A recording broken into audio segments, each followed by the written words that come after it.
Today, I am your host, Zach Viscome, and today joining me, I've got a special guest, Frank Astorino. He is a certified private wealth advisor, as well as a certified financial planner, and also a certified really good guy. So Frank, thanks a lot for being on here today. Thank you, it's good seeing you, Zach. Yeah, so, financial services, we're sitting here in Times Square, we've got Wall Street right around the corner. So tell me a little bit more about you, what you do, your mission, your vision. Just introduce us. So one of the biggest contributors to my passion in this business is probably rooted in family. I grew up, I was one of 8 children. Started out, cutting lawns like most people might. That transitioned into teaching tennis because I had a facility for tennis. And that's where I got my entrepreneurial spirit. From there, I paid my way through Boston College. Boston College was rich with a lot of humanity and liberal arts. From there, I went on to get my advanced degrees in financial planning and found a niche. My defining moments originally with my native family, then became my natural family, my nuclear family. I had an international adoption, which was very defining, and that was eye-opening to see how other people live, and we didn't know what to expect, and there was many challenges with that. And that was followed by having triplets. Wow. And that experience was, our house was like a triage for about a year with in and out nurses and things like that. So that was kind of my inspiration. As far as the mission of our company, I took those deep-rooted family values and caring for people and that humanitarian background I got at college. And I wanted to create the most expansive toolbox, replete with experience and wisdom for the wealth management industry. And I didn't want to put any limitations on that. I wanted to make sure that we could help people with the most complex and difficult transitions in their life. Yeah, and you've mentioned this before when we were talking a little bit backstage, but those transitions, we spend so much time accumulating, we spend so much time in sort of building up our wealth, and then it's the second part of life, or that next transition where it's kind of like, well now what, and so I imagine a lot of your clients sort of have similar situations where they're looking into their future, and so you work a lot with people who are forecasting their retirement. Yeah, we've learned through financial life coaching, there's at least 62 life transitions that people go through. And because we're very sensitive to the behavioral side, we teach our clients that the downside pain of losing money is 2.5 times more impactful than the upside of exuberance and having wealth. So our first mission is to protect the wealth. The second is to help them expand it, and then to align their wealth with who they are, their values, their relationships, and their goals. Because many times we find that wealth is not the root of happiness. It's how you align that wealth and bring it to a life of significance. And I imagine too, then you have a very unique approach with all your clients, right? It's not a cookie cutter sort of process. You really get to know them and their families. And so walk me through a little bit of what that process looks like for somebody. So everybody has their own story, and I always try to get people to tell their story, and sometimes that's over a period of time.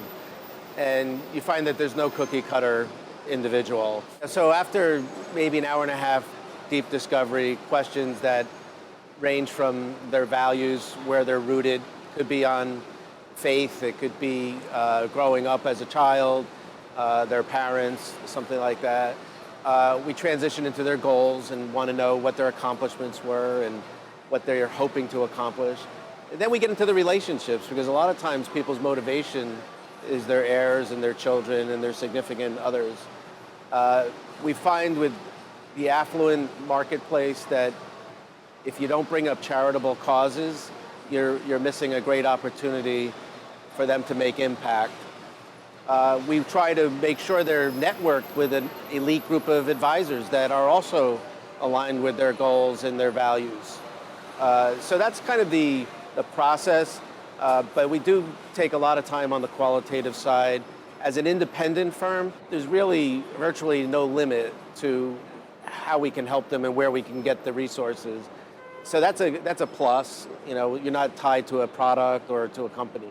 Yeah, and that's a huge part of it, right? Because a lot of times the stigma around working with a financial advisor, is oh, well, you're just going to put me into whatever you want. That's going to help you make money, right?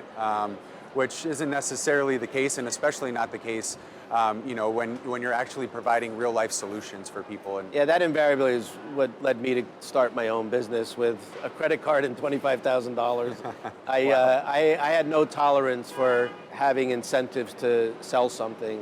I wanted to solve problems, and I wanted to help people find joy with the wealth they have, as opposed to just selling.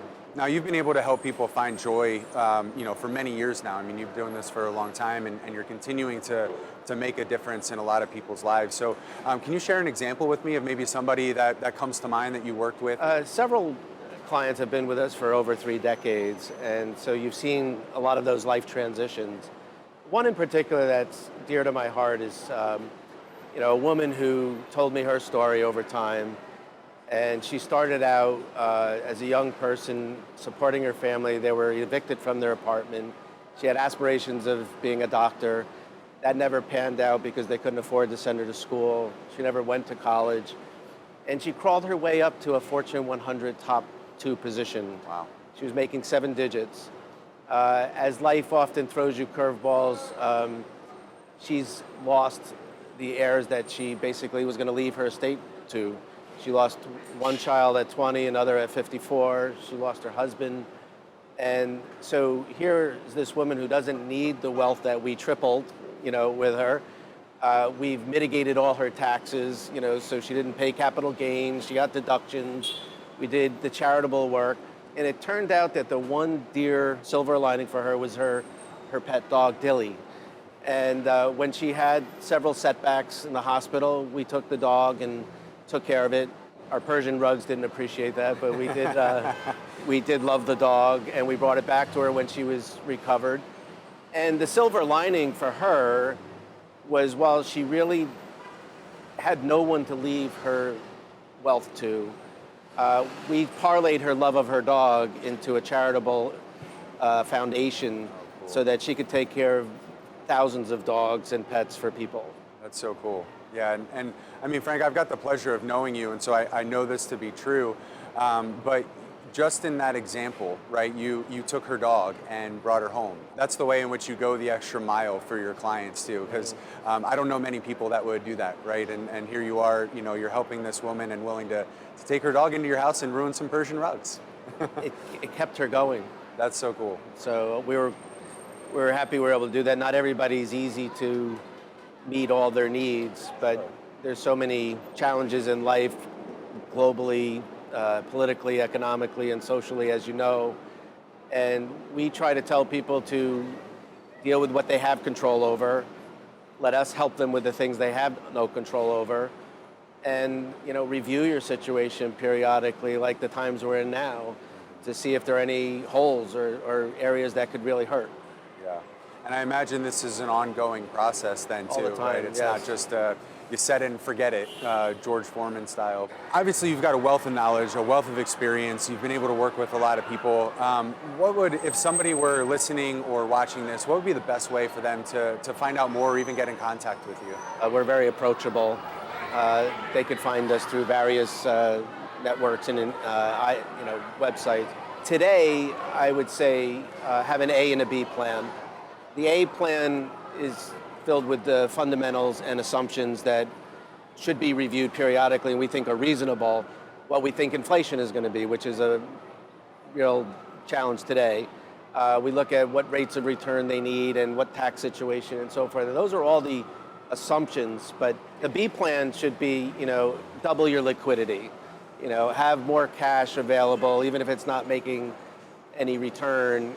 If you're concerned about the market, if you're concerned about the economy, if you have anticipated goals that need that money available, like one CEO, the pinnacle of his wealth management from us is leaving a very large donation to his alma mater, college. And I said, we can't take chance with that. We're not going to invest it. We're going to ride it out because you need $1.5 million to make that donation.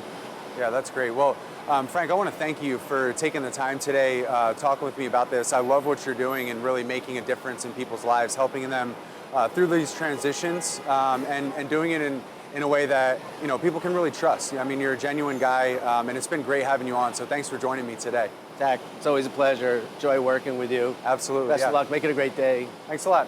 And thank you for joining us on another episode of Wall Street.